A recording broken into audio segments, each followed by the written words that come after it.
Decades back, in late 1972, South Vietnam and the United States were winning the Vietnam War decisively by every conceivable measure. That's not just my view. That was the view of our enemy, the North Vietnamese government officials. Victory was apparent when President Nixon ordered the U.S. Air Force to bomb industrial and military targets in Hanoi, North Vietnam's capital city, and in Haiphong, its major port city.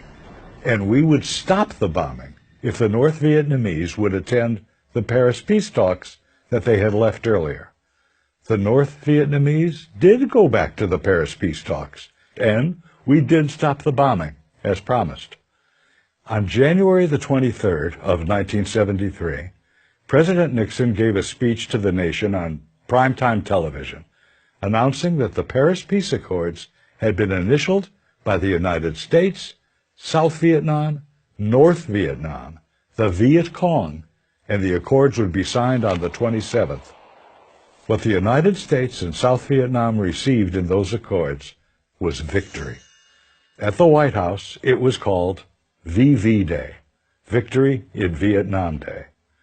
The U.S. backed up that victory with a simple pledge within the Paris Peace Accords, saying should the South require any military hardware to defend itself against any North Vietnam aggression, we would provide replacement aid to the South on a piece-by-piece, one-to-one replacement, meaning a bullet for a bullet, a helicopter for a helicopter, for all things lost, replacement. The advance of communist tyranny had been halted by those accords. Then it all came apart, and it happened this way.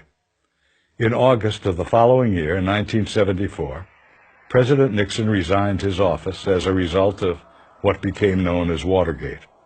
3 months after his resignation came the November congressional elections, and within them the Democrats won a landslide victory for the new Congress. And many of the members used their new majority to defund the military aid that the United States had promised, peace for peace, breaking the commitment that we made to the South Vietnamese in Paris to provide whatever military hardware the South Vietnamese needed in case of aggression from the North. Put simply and accurately, a majority of Democrats of the 94th Congress did not keep the word of the United States.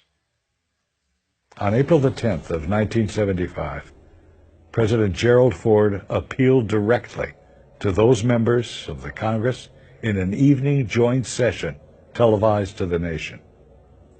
In that speech, he literally begged the Congress to keep the word of the United States. But as President Ford delivered his speech, many of the members of the Congress walked out of the chamber. Many of them had an investment in America's failure in Vietnam. They had participated in demonstrations against the war for many years, and they wouldn't give the aid. On April the 30th, South Vietnam surrendered, and re-education camps were constructed, and the phenomenon of the boat people began. If the South Vietnamese had received the arms that the United States promised, would the result have been different? It already had been different.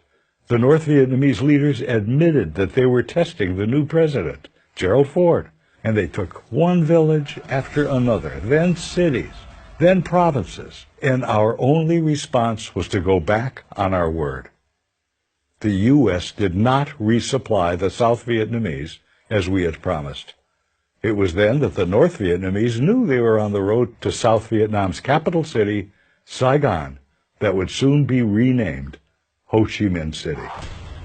Former Arkansas Senator William Fulbright, who had been the chairman of the Senate Foreign Relations Committee, made a public statement about the surrender of South Vietnam.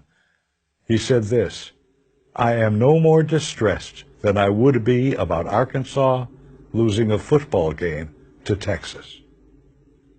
The U.S. knew that North Vietnam would violate the accords, and so we planned for it. What we did not know was that our own Congress would violate the accords, and violate them, of all things, on behalf of the North Vietnamese. That's what happened. I'm Bruce HERSCHENSOHN.